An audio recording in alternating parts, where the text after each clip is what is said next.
Hey guys, and welcome to the Fish Room. I'm Rachel O'Leary, and today I wanted to talk to you sort of about how to manage aquariums if life strikes and you have a crisis. It's an inevitability, a part of being human, a part of being part of a family, having relationships, that there's going to come a time in your life where you just have to prioritize other things over your aquariums.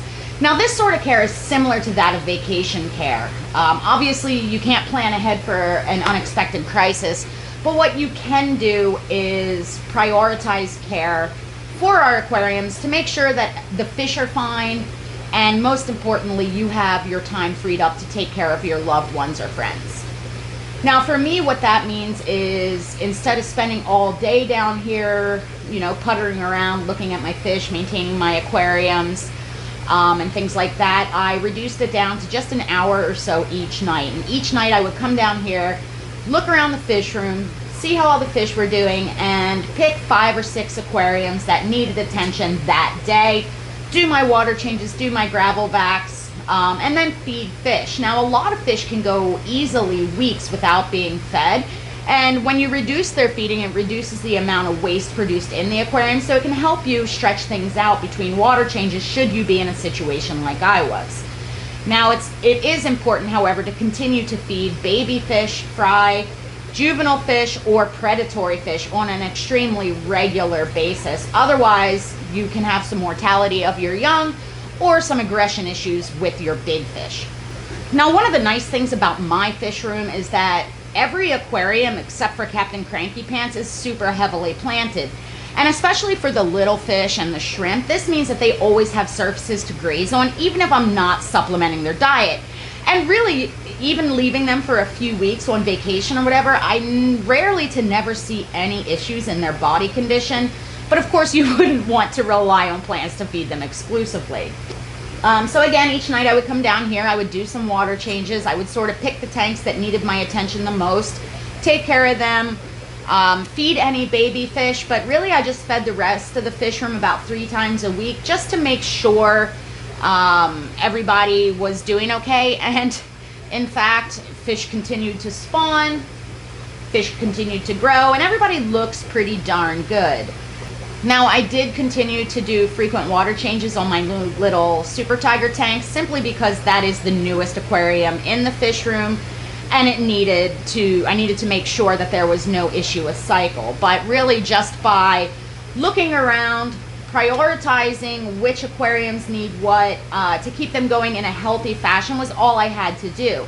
Now that things have settled down in life, I have to go back and do all the grunt work that I skipped out on, things like cleaning the glass, wrangling my duckweed, cleaning sponge filters, and all those sorts of things. I'll be doing a lot of catch up in the next week. But also in the next week or two, we're going to get started out in the greenhouse. I am going to be uncovering my bog gardens, peeking in on my marginals that I overwintered, checking in on my lilies, and starting to restructure things out there for this year's summer tubbing, and I cannot wait. I'm excited to take you guys along on that process again, I think for the 4th year in a row. It's my favorite part of the year, spring, setting up plants, moving out fish, and I would love to hear from you guys what you would like to see me breed outside this year. So let me know down in the comments. As always, thanks for your continued support, especially when life strikes and my schedule can be a bit inconsistent. Let's go take a look at some of the aquariums, and I'll show you guys that everything is going just swimmingly down here in the fish room, despite me having to go into crisis mode for a few weeks. So as you guys know, I like to do weekly water changes on all my aquariums, and even on some of them they get more than that. But when disaster in your life strikes, it's okay to reduce your water change schedule as long as the feeding schedule is also being reduced. Because things were so hectic around here, I went from feeding every day to feeding every 2 to 3 days in any aquarium that doesn't have baby fish. And because of that decrease in the items I was adding to the aquarium, as well as the decrease in the waste produced by the fish, most of the aquariums look absolutely perfect. In fact, you wouldn't know that things have been any different around here. There are still new spawns in various aquariums. The fish all are in good condition. And really, you know, they seem unfazed. Now, luckily, this was just a couple of weeks. But let's talk about, for instance, if it's going to be like when I had my knee replacement and things were going to have to be sort of altered for many, many months. I think it's important to remember that while we enjoy feeding our fish every single day, they certainly don't require it. Certainly that if you're trying to get them to spawn, get their best color, and, you know, live their best fishy life, that is ideal. But the reality is almost all fish can go a few weeks even without being fed, without having any appreciable issues.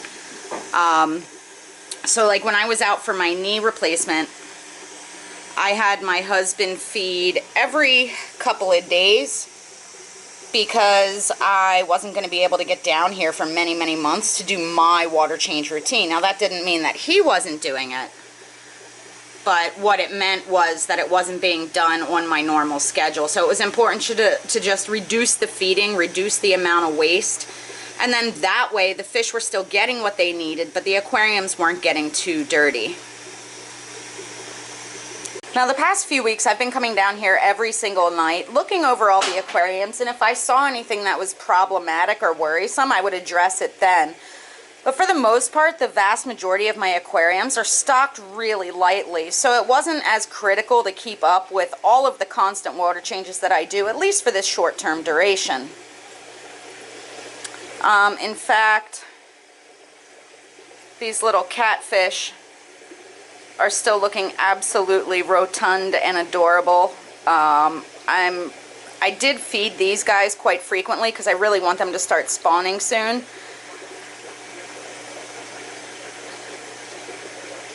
But one of the nice things about having aquariums that are heavily planted like this is that there's microfauna for the fish to pick on in between feedings.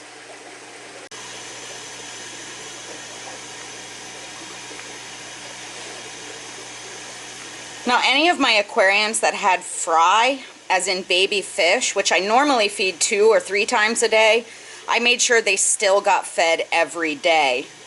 Just because baby fish obviously have more needs than adult fish and can go, really need to be fed consistently when they're small in order to maintain growth and vitality. And you can see the baby rainbows and baby white clouds are doing just fine, luckily. Now, one of the aquariums I was most concerned with was that of my new tiger shrimp.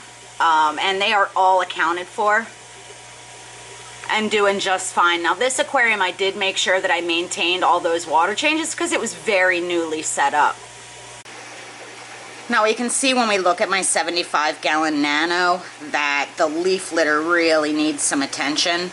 Normally, I would have pulled this out, but it's not causing any harm. However, I do need to get back on track with soaking some new leaves to add to this aquarium, as these are positively threadbare, so they need to be replaced. You can see that you can actually see through them. And that's from all the fish that graze on them, as well as the natural process of them degrading within the aquarium, which was a great food source while I was unable to be down here as much as I would like.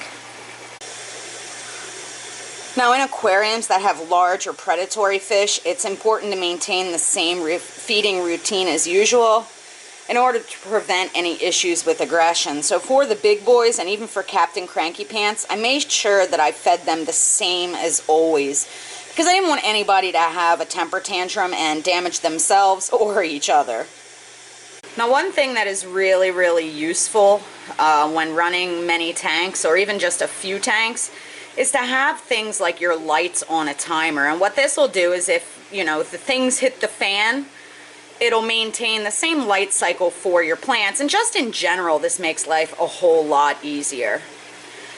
So just to recap, what I did was I reduced my feeding schedule so that there was less waste being produced. I kept my lights on a very consistent timer, and I just made sure to check on everything every day, feeding baby fish and just monitoring the fish room for any sort of catastrophe.